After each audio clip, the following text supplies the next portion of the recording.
안녕하십니까, 정성사과집사입니다. 오늘은 7월 6일 목요일입니다. 장마철이라서 비가 오려고 잔뜩 흐려져 있는데요, 내일부터는 또 장마가 시작된다고 합니다. 지금 현재 홍로밭에 나와 있는데요, 홍로밭에 무슨 작업을 했는지 한번 여러분들에게 보여드리고 이 영상을 찍고 있습니다. 네, 현재 보이시는 사과는 홍로 사과고요. 저희 과수원입니다. 이렇게 보면은 홍로는 그래도 착과가 제법 그래도 잘 된 편이에요. 부산은 원래 착과량이 적은데 오늘 여기 작업한 내용은 여기 바닥을 보시면은 살짝 보이실 거예요. 지금 오전에 뿌린 건데요, 비료는 요소 비료입니다. 보통 농가에서는 6월달 이후로는 잘 주지 않는데요, 저는 지금 7월 초에 들었었지만 비료를 주고 있습니다.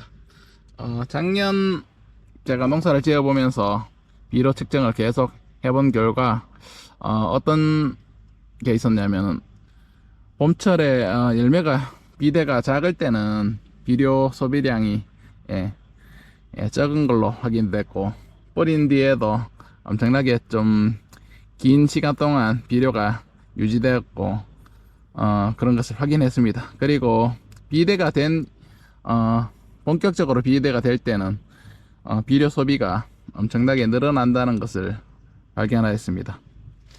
첫째, 여러분들에게 많이 이야기해 드렸는데요, 이렇게 잎을 봤을 때 잎의 크기가 열매를 크게 키우는 방법이라고 볼 수 있는데요, 그리고 잎의 크기뿐만 아니라 잎의 두께도 중요합니다.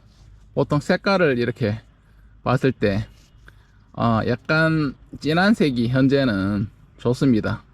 지금부터 이렇게 빛깔이 좀 노른빛이 많이 돌면은 비료가 좀 부족한 상태라고 볼 수 있는데요, 모든 것이 본인의 선택이기 때문에 강요는 하지 않습니다. 그렇게 농사 지는 방법도 있고, 또 이렇게 좀 비료를 쳐가면서 농사 짓는 방법이 있으니까요. 그래서 지금 이제 유과기를 지나고 지금 7월 8월 더위가 시작되는데, 이때쯤 되면 장마철을 지나면서 비료 소비량이 급격하게 늘어나기도 합니다. 근데 기존 관행 농법에서는 후반기에 비료를 치면은 착색이 잘 되지 않아서 아무래도 판매나 이런 것에 문제가 되지 않나 싶어서 전혀 하지 않는 경향이 있습니다. 그러나 저는 또 유튜버이기도 하고 농사 경력이 지금 20년이 넘었지만 이렇게 농사 짓는 것도 이제 2년째입니다. 저도 예전에는 비료를 많이 안 치고 농사를 지었어요. 사과대학이나 교육을 다녀보면은 비료를 많이 권장하지 않아서 그대로 저도 많이 해봤어요.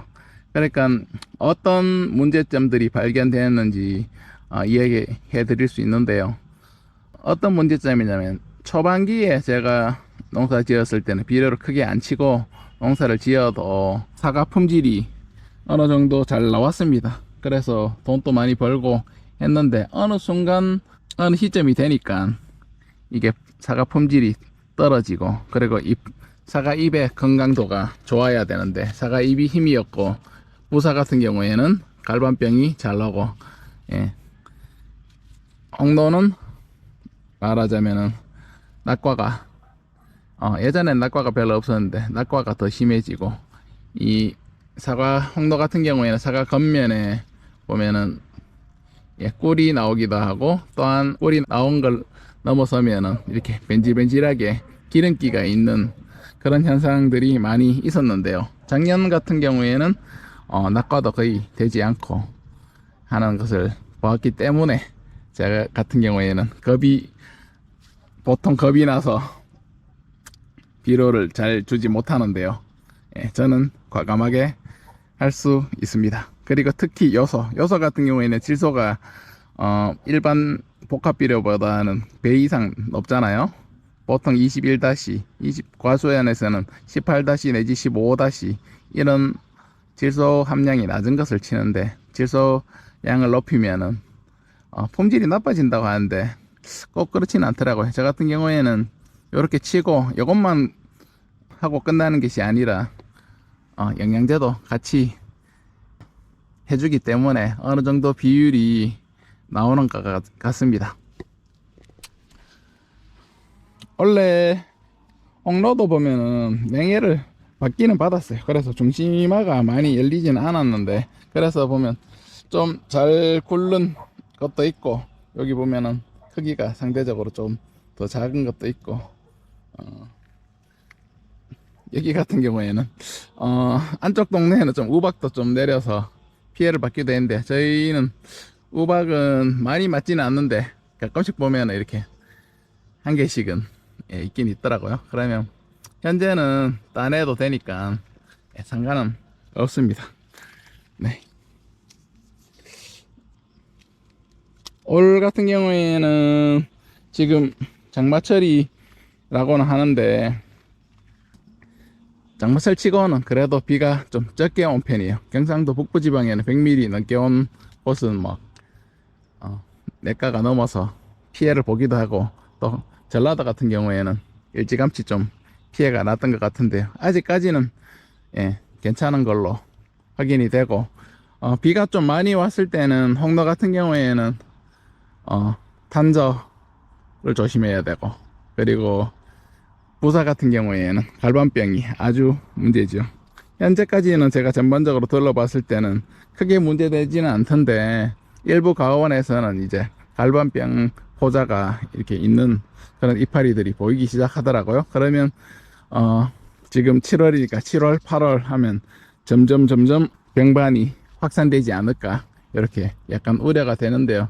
다행히 그래도 비가 크게 많이 오지 않아서 사과 약을 방제하거나 하는 데는 크게 문제가 되지 않는데, 비 사이에 방제를 잘 해주셔야 농사도 잘 할 수 있습니다. 그래서 비가 많이 올 때는 추가적으로도 칠 준비를 하고 계셨다가 날이 괜찮아지면은 방제 작업을 꼼꼼하게 해주셔야 됩니다. 약양이 충분히 들어가지 않으면 약을 치더라도 문제가 있고, 또 약을 쳤을 때 약효가 떨어지는 경향이 있습니다. 그러니까 비가 많이 금방 와버리거나, 여름철에는 소나기가 자주 오니까 약을 쳤는데 소나기가 맞아버리면 새로 다시 방제 작업을 해야 되고 그럽니다. 그리고 대체적으로 보면 소나기가 오후에 오니까 작업을 오전 일찍 마치는 게 유리할 걸로 현재 예상이 되고 있습니다.